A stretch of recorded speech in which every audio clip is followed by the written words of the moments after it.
Alors je suis toujours dans cette deuxième partie sur ce chapitre-là, sans vous flatter, monsieur le secrétaire d'État, est remarquablement intéressant.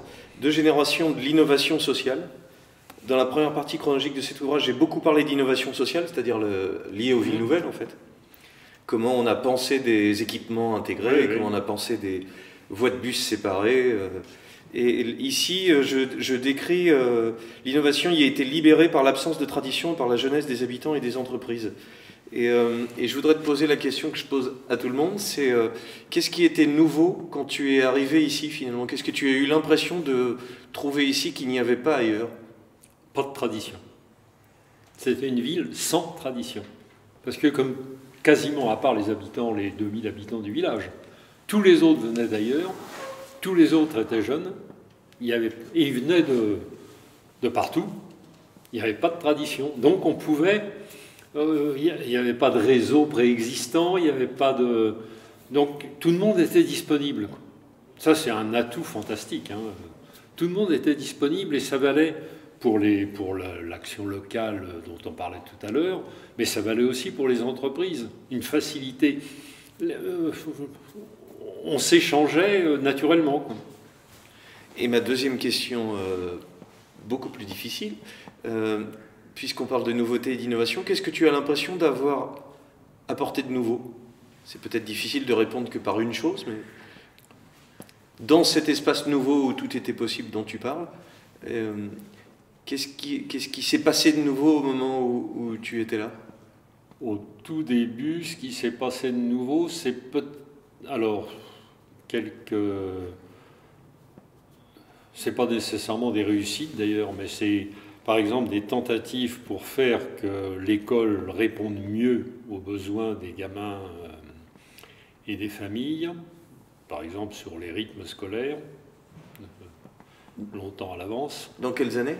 Ça, au début des années 80. Oui. Et... C'est-à-dire l'heure de début, l'heure de fin? Et la coupure du milieu, oui. Et alors sur le plan sportif aussi, une volonté de sortir du côté élitiste du mouvement sportif à l'origine.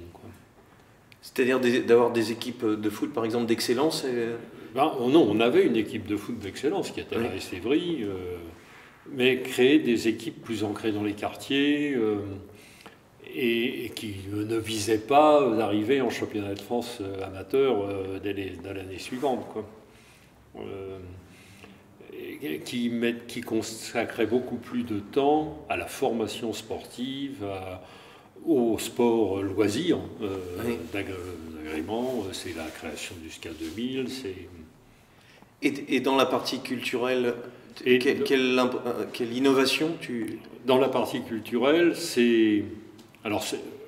les ateliers d'art plastique sont un exemple parfait.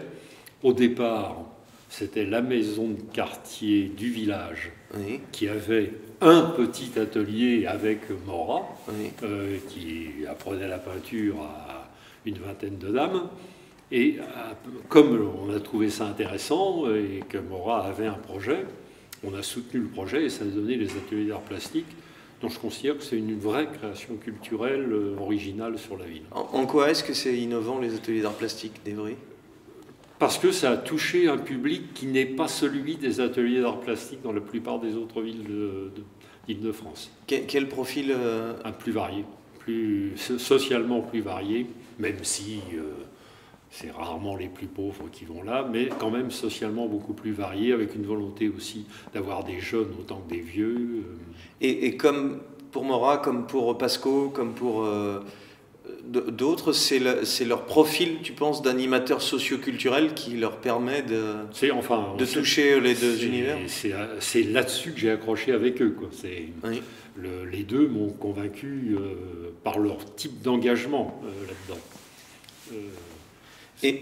Par exemple, je n'attendais pas du tout des ateliers d'art plastique la même chose que l'École nationale de musique. Oui. Parce que l'École nationale de musique, c'était très bonne qualité, mais tellement institutionnel que ça sacrifiait tout aux meilleurs, à l'émergence des meilleurs. Peut-être il y a un exemple parallèle qui n'est pas tout à fait le même, les réseaux des médiathèques aussi. Et quand même un système institutionnel qui fait que bien qu'il y ait des choses pour la petite enfance, par exemple, ça reste dans un cadre qui est très normé. Encore qu'on a quand même pris parmi les premiers le tournant des médiathèques, d'une part vers l'audiovisuel et d'autre part vers le soutien aux élèves, accueillir les élèves pour qu'ils puissent travailler en autonomie.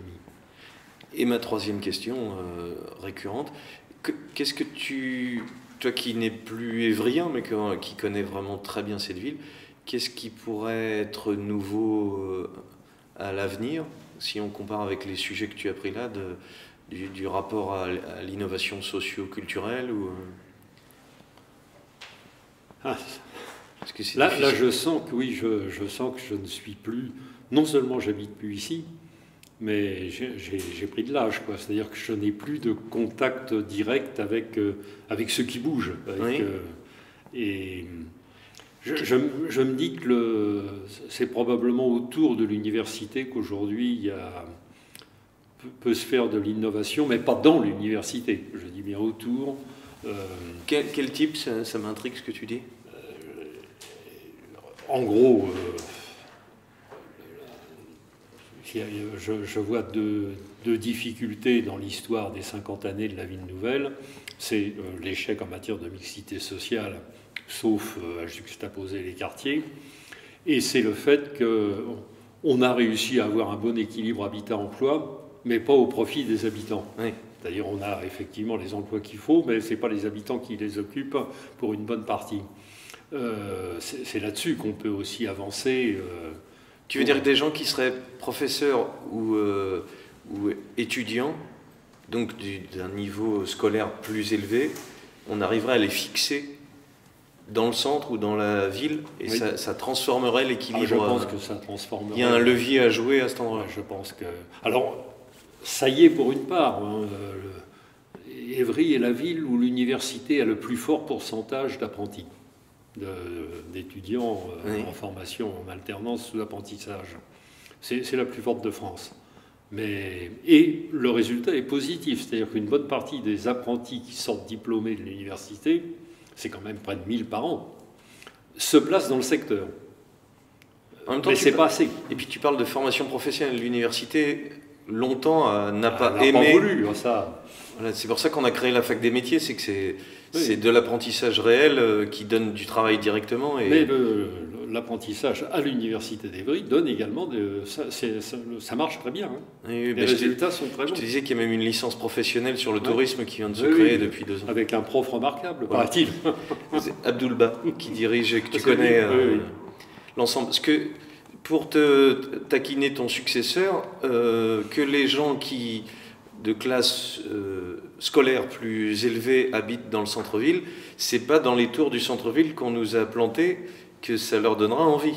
Non. Tu veux un joker pour pas répondre? Oui, je le prends. Et donc, je reviens à ce que tu disais là.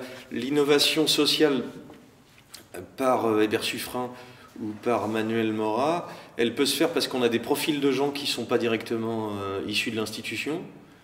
Elle doit te poser nécessairement des problèmes de zozo qui sont durs à cadrer. Et je mets Pasco dans la famille. Ah bah ils sont durs à cadrer. Oui, enfin, en général... Ils sont à la bordure de l'institutionnel. Les gros innovateurs ne sont pas simples à gérer. Oui. Mais bon, ça fait partie de... Je crois, alors là, la responsabilité du politique, c'est de savoir gérer ça. Ce que tu veux dire, c'est que... Je te raconte, Guy Briantais, une fois, m'a dit « Pasco, j'en ai marre, faut le vider. Oui. » Je lui ai dit « Tant que je serai là, on ne le videra pas. Même s'il fait une liste contre nous, on ne le videra pas. » Ce qu'il a fait. Il a fait une liste centriste. Chevènement. À l'époque, oui. Non, radical. Voilà, c'est ça. Ils étaient 3, mais ça a fait une liste qui était en même temps que tu t'es présenté. Oui. Voilà, qui est une façon d'exister politiquement. Oui. Et ça ne me gênait pas. Oui, mais de faire levier pour toi aussi.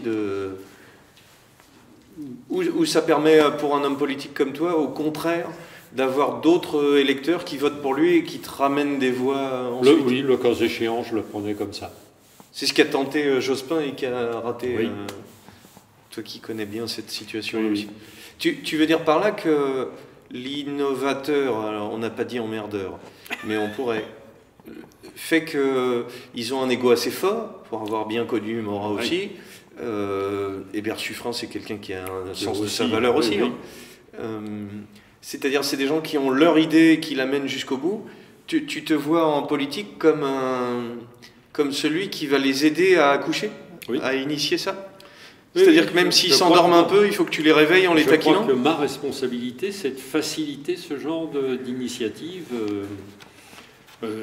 Hébert Suffren s'était par exemple retiré de l'équipe municipale à un moment parce que son métier, les réseaux, etc. le prenaient. Quand il m'a demandé de revenir en 95, j'ai dit immédiatement, mais tu as une place parmi nous, parce que c'était un des rares qui avait non seulement la volonté de relancer le mouvement associatif, mais qui avait des idées sur la manière de le faire. Ce qui n'était pas si fréquent. Est-ce qu'on peut mettre Barato dans ça? C'est-à-dire quelqu'un qui est extérieur, qui a une initiative individuelle, et qui arrive, et la ville se retrouve avec... soit on l'accueille, soit il fait son truc dans son coin. Barato, c'est... Il n'a pas le même profil d'animateur social. Mais c'est pas le même profil, mais c'est aussi un personnage hors du commun. C'est de la société civile qui vient avec un projet. Quand j'ai rencontré Barato, à l'époque, il habitait les Pyramides. Son gamin était encore tout jeune. Et il était en train de commencer à militer à l'Association française contre la myopathie. Au début, il m'avait ému comme père de famille d'enfants dont on savait qu'il allait mourir rapidement. Et c'est ce qui m'a frappé au début, c'est la volonté fantastique de ce type de refuser la mort automatique totalement impossible à bloquer de ces enfants malades. Vraiment, c'était émouvant.